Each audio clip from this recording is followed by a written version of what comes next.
Fala pessoal, bem-vindos a mais uma das nossas análises. Hoje, a gente vai mergulhar direto num negócio que, olha, todo mundo já passou. Sabe aquele momento exato em que alguém te machuca com uma palavra atravessada ou uma atitude ruim e sobe aquele sangue na hora? Pois é, aquela raiva ardente. É praticamente automático, né? Bom, bora entender isso a fundo, porque os textos antigos do estoicismo que a gente está trazendo hoje propõem uma saída, digamos, radicalmente diferente para lidar com isso. A grande questão aqui é, por que as pessoas fazem o mal? Quando alguém ofende a gente de graça, corta a frente no trânsito ou age na maior falsidade, o nosso cérebro logo grita, essa pessoa é puramente má. Mas será mesmo? Será que quem nos faz mal é tipo um vilão de filme ou tem algo completamente diferente rolando nos bastidores da mente dessa pessoa?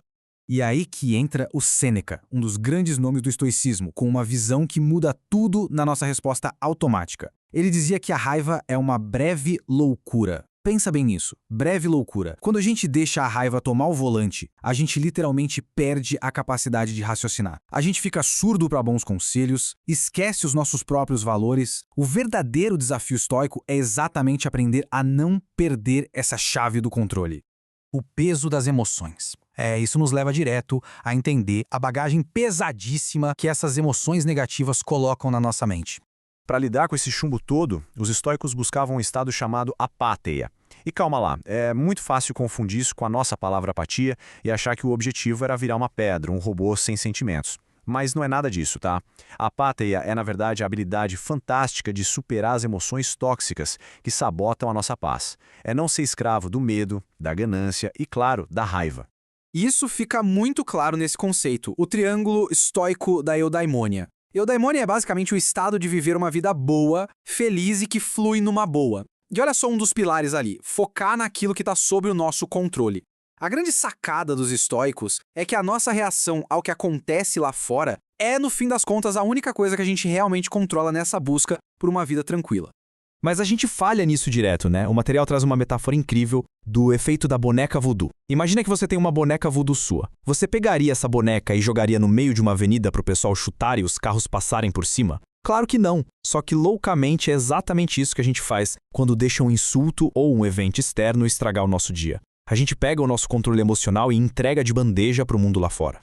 Ninguém erra de propósito. Então, como é que a gente pega a nossa boneca voodoo de volta? É aqui que a gente precisa de uma mudança radical de mentalidade sobre a causa real das atitudes ruins. Olhando para essa comparação, a gente tem a visão comum versus a visão estoica. De um lado, a gente jura que quem nos machuca está fazendo isso por pura maldade intencional, né? A pessoa sabe que é ruim e escolheu ser ruim. Mas, do outro lado, a visão estoica lança uma ideia que parece até absurda no começo. As pessoas não erram de propósito. Elas estão, na verdade, só equivocadas e completamente ignorantes sobre o que é o verdadeiro bem. O Epícteto cravou isso perfeitamente. Ele explicou que ninguém é privado da verdade de propósito, mas que o falso simplesmente pareceu verdadeiro para a pessoa na hora. A galera faz o que parece certo ou vantajoso para eles naquele exato segundo. Mesmo quando o pensamento da pessoa é todo torto, falho, destrutivo, na cabeça dela aquilo fazia total sentido.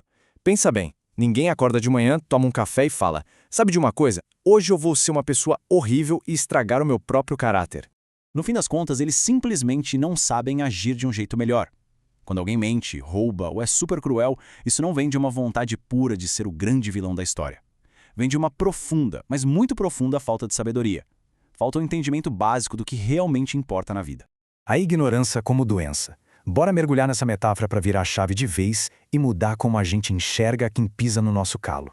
Os estoicos tinham umas táticas mentais sensacionais para desarmar qualquer ofensa. O Sêneca sugeria olhar para quem te insulta como se fosse uma criança grande fazendo birra.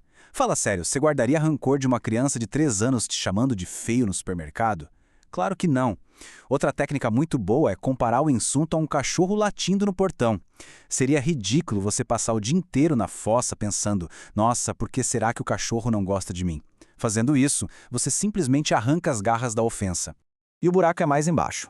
O texto diz que essas pessoas estão cegas e machucadas, mas não fisicamente.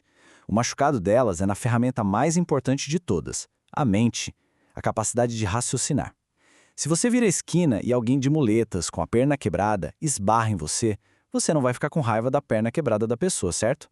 Seguindo a mesma lógica, a gente não deveria ficar ressentido com alguém que está com a bússola moral e racional totalmente quebrada pela ignorância. O Marco Aurélio, que além de estoico era imperador romano, tem uma frase que mata a pau. Ele fala que desejar que uma pessoa ignorante não faça besteira é como desejar que uma figueira não dê figos. É da natureza humana ser falho. É tão natural quanto o bebê chorando de madrugada. Ficar furioso com isso é que é uma completa falta de lógica. O poder da compaixão. Beleza, a teoria a gente já pegou, mas e na prática? Vamos ver as ferramentas reais para trocar a nossa raiva pela compaixão e não perder a paz. O método histórico passo a passo é mais ou menos assim. Primeiro, faça uma pausa. Essa é a chave de ouro. Tem que rolar um espaço entre o que te disseram e a forma como você reage. Criar esse respiro desliga o nosso piloto automático. Segundo passo, teste a impressão. O que falaram é verdade? Se for verdade, não tem por que brigar com fatos, né? Se for mentira, o problema é inteirinho de quem mentiu. E o terceiro passo, sinta pena da fonte. Reconheça que foi a falta de caráter e de sabedoria que fez a pessoa agir tão mal. A culpa é uma ilusão. Apontar o dedo e culpar quem erra não serve para absolutamente nada. Sabe por quê? Porque a pessoa já está pagando um preço altíssimo por não ter paz interior nem virtude. Quem age na injustiça está se machucando antes de machucar qualquer outra pessoa, jogando no lixo a própria chance de ter uma vida boa.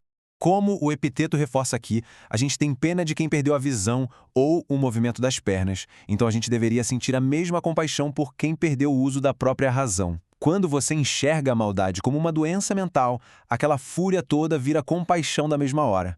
Você deixa de ser uma vítima atacada e passa a ser só um observador vendo alguém completamente perdido no caminho.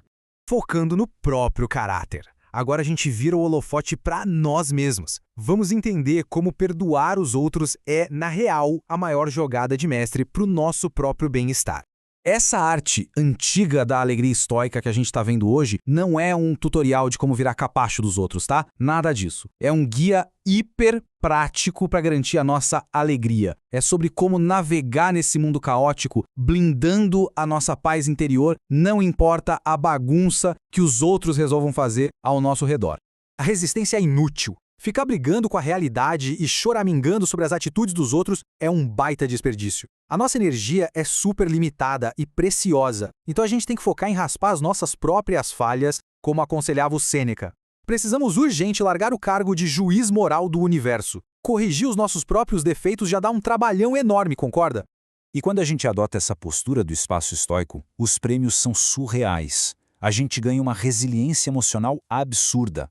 A paz de espírito fica impenetrável, porque afinal, ninguém mais tem a senha do seu Wi-Fi emocional para te irritar. A gente passa a ter uma compaixão genuína pelas pessoas e abre a porta para a eudaimonia real, aquela vida boa de verdade. Desapegar da raiva é a coisa mais poderosa e, num bom sentido, a mais egoísta que a gente pode fazer pela gente mesmo. Para fechar a nossa análise de hoje, eu deixo uma pergunta para fritar a cabeça.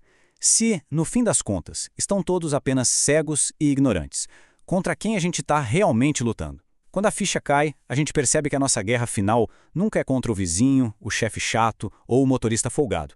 Se a galera está só tropeçando no escuro da própria ignorância, a nossa única batalha de verdade é do lado de dentro, lutando para manter a nossa própria luz acesa. Fica a reflexão, pessoal. Valeu demais por acompanharem e até a nossa próxima exploração.